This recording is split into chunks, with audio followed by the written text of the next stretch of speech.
Hammaga salom. Toshkent imtihon markazi testdan bugun o'tdik. Hop.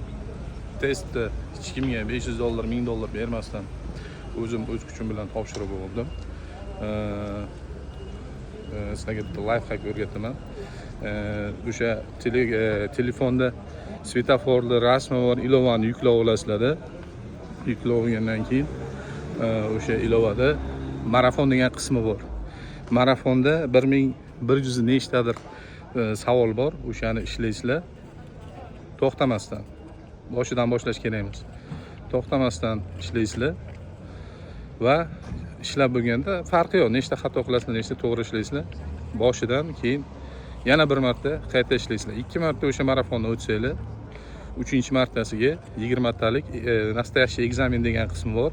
O'shani ishlasanglar, xudo xolasa o'tib ketasizlar. Va yana bitta alohida iltimos bor. Mana shu joyda chiqib olib, baqir-chaqir qilmanglar, imtihondan o'tganlar. To'g'ri, xursandchilik, boshqa narsa, lekin mana shu konteynerlar orqasida imtihon zali bor. Imtihon topshiruvchilar mana shu konteynerning orqa tarafida. Shunaqa shovqin eshitiladi, qolgan imtihonchilarga xalaqit beradi.